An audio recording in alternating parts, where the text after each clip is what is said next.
Bonjour à tous et bienvenue sur ma chaîne. Ici, nous partons à la rencontre des figures qui ont marqué l'histoire. Saviez-vous que les lois que vous respectez aujourd'hui ont été en grande partie écrites par un homme il y a plus de 200 ans? Qu'il est à l'origine de nos écoles, notre justice et même nos routes. Cet homme, c'est Napoléon Bonaparte. Génie militaire, réformateur visionnaire ou tyran assoiffé de pouvoir? Découvrez l'incroyable destin de celui qui changea le cours de l'histoire.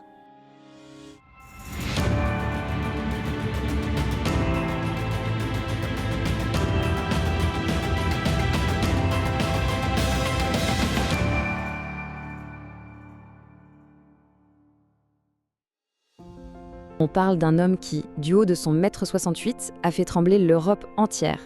Imaginez, un simple officier d'artillerie qui devient empereur.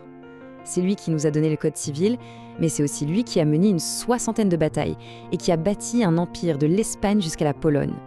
L'histoire de Napoléon Bonaparte, c'est avant tout celle d'une ambition hors du commun, une ascension qui a complètement redessiné la carte du monde. Voilà la grande question. Comment ce jeune Corse, cet étranger, ce marginal même, a-t-il pu grimper tous les échelons du pouvoir en plein chaos de la Révolution française pour finir par s'asseoir sur un trône bien plus grand que celui des rois qui l'avaient aidé à faire tomber? C'est ce parcours franchement incroyable qu'on va décortiquer ensemble. Alors, tout commence là, sur une île, loin, très loin du centre du pouvoir. Et c'est justement ce statut d'étranger en France qui va lui forger un caractère de fer et nourrir une détermination mais sans aucune faille. Pour comprendre le personnage, il faut d'abord plonger dans ses premières années.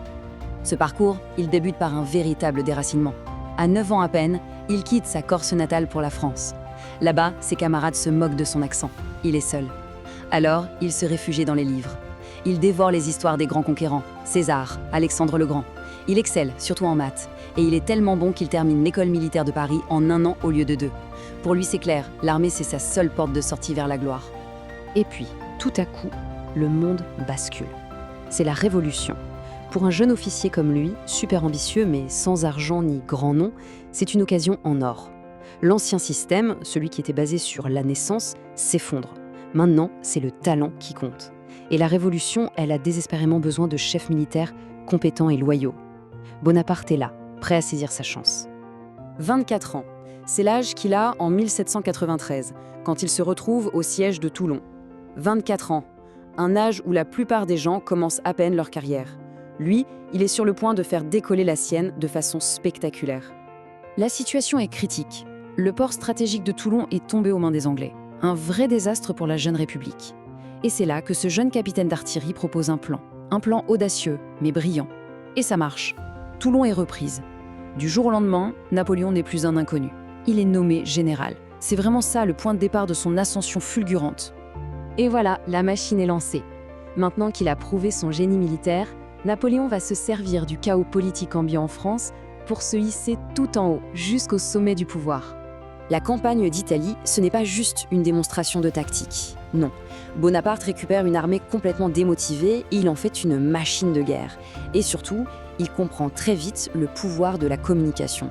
Il rédige lui-même les bulletins de l'armée, il raconte ses exploits, il forge sa propre légende. Il ne gagne pas seulement les batailles, il s'assure que toute la France le sache. À son retour d'Égypte, il trouve un gouvernement, le Directoire, qui est faible, corrompu et super impopulaire. Le fruit est mûr, comme on dit. Avec quelques alliés politiques, il organise un coup d'État.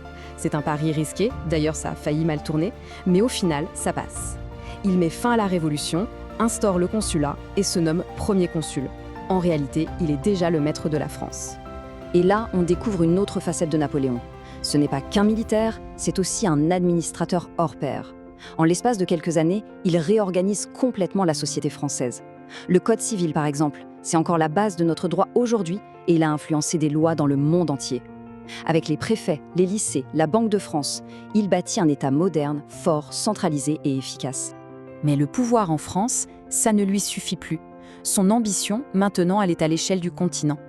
La République va devenir un empire et le général Bonaparte va devenir l'empereur Napoléon. Cette scène, elle est absolument dingue de symboles. Le pape est venu exprès de Rome pour le sacrer. Mais au moment crucial, Napoléon prend la couronne de ses mains et la pose lui-même sur sa tête, avant de couronner son épouse Joséphine. Le message est un peu plus clair, son pouvoir ne vient ni de Dieu, ni d'un héritage. Il vient de lui et de lui seul. de sa propre volonté. 1 an plus tard, jour pour jour après son sacre, il signe ce qui restera son chef-d'œuvre militaire, la bataille d'Austerlitz, surnommée la bataille des 3 empereurs. Il fait face aux armées de l'empereur d'Autriche et du tsar de Russie. Et là, par une manœuvre tactique absolument géniale, il les attire dans un piège et pulvérise leurs armées. Austerlitz, c'est la consécration ultime de son génie sur la scène européenne. À ce moment précis, Napoléon est littéralement au sommet du monde. Il a redessiné toute la carte de l'Europe, il a mis fin à des empires millénaires comme le Saint-Empire romain germanique, et il a placé des membres de sa famille sur les trônes d'Espagne, de Hollande, d'Italie. De fait, il est le maître du continent. Point. Le problème, c'est qu'un empire bâti aussi vite par la guerre est fragile par nature. L'apogée est là, mais les premières fissures commencent déjà à apparaître. Et la chute, vous allez voir, sera aussi rapide et spectaculaire que l'ascension. C'est lui-même qui l'a dit. Il savait mieux que personne que sa gloire tenait à un fil. Un seul faux pas et tout pouvait s'écrouler. Et ce faux pas, eh bien, il va le faire. Voici sa première grosse erreur. En voulant imposer son frère sur le trône d'Espagne, il déclenche une révolte populaire d'une violence inouïe. Cette guérilla, que les Anglais vont bien sûr soutenir, va engloutir des centaines de milliers de ses meilleurs soldats et vider les caisses de l'Empire. C'est un bourbier, un véritable ulcère espagnol dont il ne se sortira jamais. 600 000 hommes, c'est la taille de l'armée qu'il lève en 1812 pour envahir la Russie. C'est un chiffre absolument colossal, la plus grande armée jamais vue en Europe. C'est le symbole de sa puissance, bien sûr, mais aussi de son orgueil démesuré.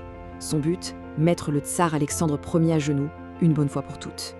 Et voilà le résultat. Sur 600 000 hommes, il en reste à peine 30 000. Le contraste est juste terrible. La campagne de Russie est un désastre total. Et ce ne sont même pas les batailles qui ont fait le plus de dégâts, mais le froid, la faim, les maladies. L'hiver russe et la tactique de la terre brûlée ont anéanti la grande armée. C'est une catastrophe dont Napoléon ne se remettra jamais vraiment. Le mythe de l'invincibilité est brisé. En voyant l'empereur affaibli, toute l'Europe se ligue contre lui. On entre dans le dernier acte, celui de la chute, de l'exil, mais aussi le moment où l'homme commence à s'effacer pour laisser place à la légende. La fin s'accélère brutalement. En 1814, Paris tombe, il doit abdiquer. On l'exile sur la petite île d'Elbe. On pense que c'est fini. Mais pas du tout. En 1815, il s'échappe, il revient en France et il reprend le pouvoir sans tirer un seul coup de feu. C'est l'épisode complètement fou, les 100 jours. Mais l'Europe, une fois de plus, se coalise et le bat définitivement à Waterloo. Cette fois, c'est vraiment la fin. L'exil sera sans retour sur un caillou perdu au milieu de l'Atlantique, Sainte-Hélène. Il y mourra en 1821. On dit que ses derniers mots furent « France, armée, tête d'armée, Joséphine ». Une phrase qui résume parfaitement les piliers de sa vie, la France, qu'il a totalement refaçonnée, l'armée, qui fut son instrument de pouvoir, et Joséphine, le grand amour de sa vie. Alors, génie militaire, bâtisseur d'État? Oui. Mais aussi un despote qui a mis l'Europe à feu et à sang. L'héritage de Napoléon est immense et plein de contradictions. Et la question, elle, reste ouverte. Était-il le dernier des tyrans éclairés ou le tout premier des dictateurs modernes? L'histoire, en tout cas, n'a pas fini d'en débattre. Napoléon Bonaparte demeure l'une des figures les plus fascinantes de l'histoire mondiale. En 20 ans, ce petit Corse a révolutionné l'Europe, créé un empire gigantesque et laissé un héritage juridique et administratif qui perdure encore aujourd'hui. Génie militaire, réformateur visionnaire, mais aussi dictateur impitoyable, Napoléon incarne toutes les contradictions de son époque. Vous avez aimé découvrir cette figure historique ? Abonnez-vous pour plus de portraits de personnages extraordinaires et activez la cloche pour ne rien rater de nos prochaines vidéos. Dites-nous en commentaire quel portrait vous voudriez voir à l'avenir. À très vite pour de nouvelles aventures.